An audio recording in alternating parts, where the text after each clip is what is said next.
সুকান্তের যেসব কবিতা পড়ে আমরা চমকাই, সে সবই কিন্তু সুকান্তের সূচনা মাত্র। যেমন যে শিশু ভূমিষ্ঠ হলো আজ রাত্রে, তার খবর পেল সে পেয়েছে ছাড়পত্র এক, জন্মমাত্র সুতীব্র চিৎকারী। সর্বদেহ নিঃসহায়, তবু তার মুষ্টিবদ্ধ হাত উত্তোলিত উদ্ভাসিত কি এক দুর্বদ্ধ প্রতিজ্ঞায়।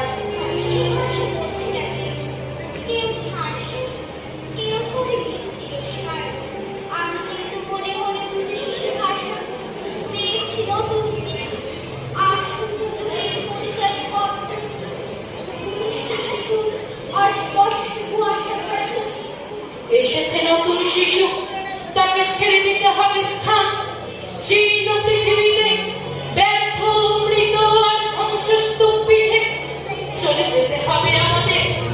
চলে যাব, তবু আজ যতক্ষণ দেহে আছে প্রাণ, প্রাণ প্রাণে পৃথিবীর সরাব জঞ্জাল।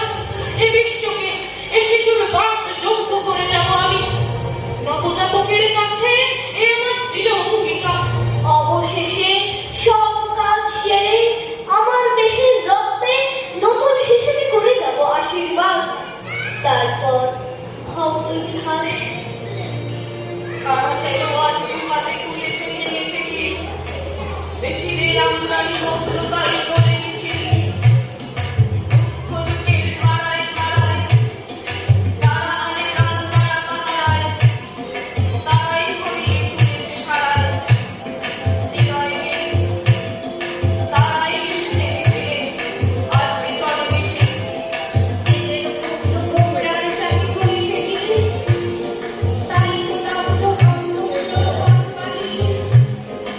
আশ্বিন থেকে বৈশাখী যারা আমার মন ছুঁয়ে দিশাহারা, মাটির স্পর্শে আজ হয় সারা প্রাণে শিথিল।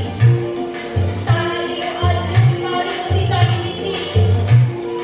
আজকে হালকা হাওয়ায় উঠে কপচিল, জনগণকে আমরা চিত্ত ঢেউ নেই। উধাও আলোর নিচে সমারোহ, মিলিত প্রাণে একই বিদ্রোহ। ফিরে তাকানোর নেই বিদ্রোহ। কি গতিশীল বাংলাদেশের ভূমি রাসরিক, ডাকে মিছিল, ডাকে মিছিল, ডাকে মিছিল। দিবাভাই ব্যক্ত চেতনা আকাশ নীল, দৃষ্টি সেখানে দায়িত্ব পদধ্বনিতে নীল। সামনে মৃত্যু কবলিত দ্বার, থাক অরণ্য থাক না পাহাড়। ব্যর্থ নোঙর নদী ভগবান গুটি শিথিল।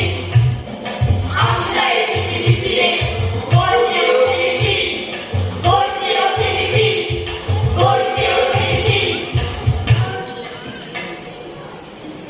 মাত্র 21টা বসন্তকেই চোখ দেখেছিলেন, আর এর মধ্যে তার কলম থেকে বেরিয়ে এসেছে এই ধরনের অবিশ্বাস্য সব লেখা, যা পড়লে সুকান্তের চোখে গর্বে আমাদের বুক ভরে ওঠে। কেননা তিনি ছিলেন এই বাংলার আমাদের অতি কাছের কবি, কৃষক কবি। বিস্ময়ে আমরা হতবাক হয়ে যাই যখন তার এই লেখা আমরা পড়ি। এ মহাজীবন আর এ কাব্য নয়, এবার কঠিন কঠোর সত্য আনো।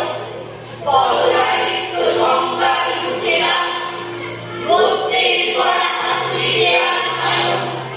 প্রয়োজন নেই কবিতার স্নিগ্ধতা, কবিতা তোমায় দিলাম আজকে ছুটি। ক্ষুধার রাজ্যে পৃথিবী গদ্য হয়, পূর্ণিমা চাঁদ যেন সরসান রুটি। জীবনের অভিজ্ঞতাকে ক্ষমতায় বেঁধে সুকান্ত যখন কবিতার নেতৃত্ব থেকে কলকারখানায় থেকে খামারে ঘরে ঘরে সবে পৌঁছে দিতে শুরু করেছেন, ঠিক তখনই মৃত্যু তাকে ডেকে নিয়ে গেল। আনন্দের সমাপ্তিতে বাংলা সাহিত্যে বিরাট বড় এক শূন্যতার সৃষ্টি হলো। হে সুকান্ত, বাঙালি হৃদয়ে আপামো, বাঙালি হৃদয়ে চিরদিন উজ্জ্বল নক্ষত্রের মতনই বিরাজমান থাকবে।